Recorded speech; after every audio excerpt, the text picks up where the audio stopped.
We primarily focus on cannabis transport, security, and the showroom here. Storing your product, distributing your product, and showing your product to potential buyers.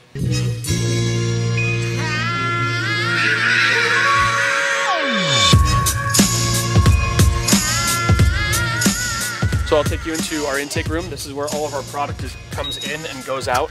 It's the linchpin in our operation. So this is kind of how TCD Co. started, is the policies and procedures and strict diligence on tracking and management of product that comes in and goes out. Every single thing that comes in is weighed to the 1/10 of a gram and verified.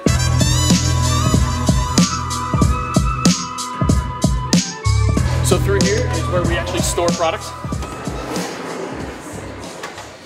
So obviously you can't feel temperature through the camera, but if you look up, everything is HVAC'd and set at between 60 and 65 degrees. So right in that perfect temperature of preventing degradation of the flower. So this right here is a half crate. It's 4 feet by 8 feet wide, or 8 feet deep, excuse me. A full crate over here is 8 by 10. 30 totes for a half crate, 60 totes for a full crate, and those are 27-gallon totes. So each tote, if you're housing flower, of finished packaged pounds can hold roughly 6 to 10 pounds, depending on the density, the size of the nugs.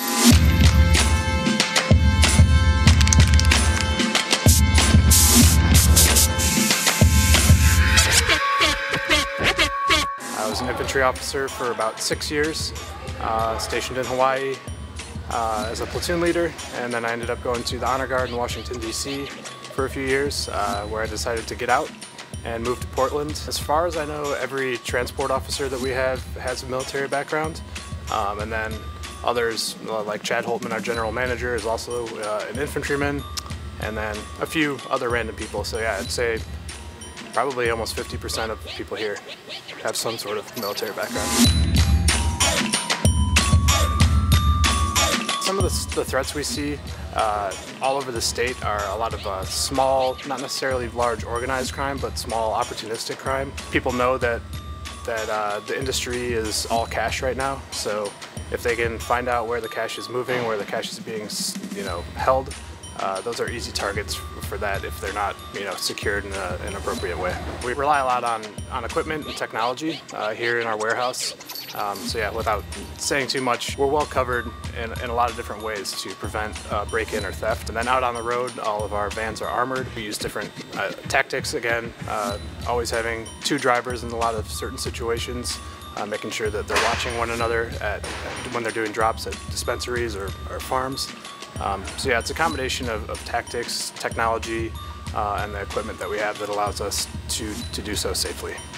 Weapons?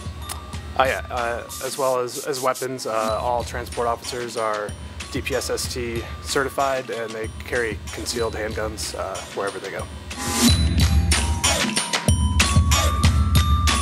Being a young legal industry, a lot of people are still operating the way they did on the black market, which is, just the guy who's growing the flower is putting it in the trunk of his car, driving it to where it needs to go, and whether he or she is unable or kind of ignorant on security procedures, those are the people that are still vulnerable, and those are the people that we're seeing actually affected by crime. So I think as the industry matures, those people are unfortunately going to have to learn the hard way, or reach out to companies like us for advice that know what we're doing. We've been industry leaders since rec was legalized in Oregon. So yeah, unfortunately, I think the smaller operations are going to have to really think about how they transport product, where they store cash until they're able to, put it in a bank. Verify the date, the times, the location, address, and then we make money bags and money receipts for the transaction. Just make sure that the transaction will go as smooth as possible. If we were to get stopped, what would wind up happening is the officer would want to know what we're essentially transporting.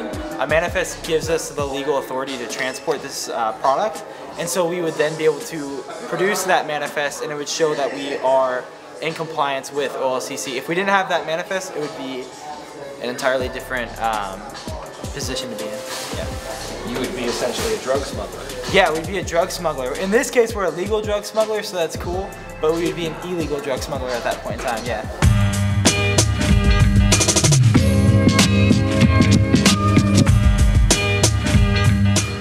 Had family with a 50-acre farm back in Tahoe Basin of California, and realized I could make more than $2 a pound growing specific crops. So I went into medical and grew down there for about 6 years, and then came up here and got my foot in the door with the Green Rush. Love it.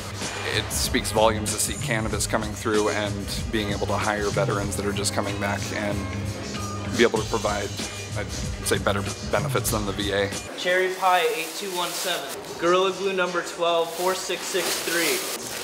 Sour Diesel 8854. I've been working in cannabis my whole life, but in Florida, where I could face persecution. Whereas here I have a chance to make an honest living doing the one thing I know how to do really well, and that's an amazing opportunity for me. Because if I was anywhere else, you know, who knows what would happen to me. I struggled with opioid addiction for a long time, and through cannabis replacement therapy, I've been clean for 3 years. So I'm proof that it works. You know, it's the best pain management I've ever seen. It's the best medicine I've ever had. It's better than psychotropics or pharmaceuticals, because it's honest, it's pure, it's natural, you know. Honestly, I'm still a little old school and southern, so I like to roll blunts. That is definitely not the healthiest way. It's just my way of relaxing. I find medically dabs, extracts, and oils for inhalants or edibles, honestly. There's nothing like when an edible finally hits you, you know. Specifically for pain management? Oh yeah, specifically for pain management, eating like a 1-to-1 ratio CBD THC edible, and then when that finally hits you like 45 minutes to an hour later, I have no pain. I'm able to like get up and do whatever I need to do, and I wish everyone could have that. You know, saved my dad, got my dad clean, got my brother clean. It's a miracle in my life, and I couldn't live without it. So I'm grateful. This is the best.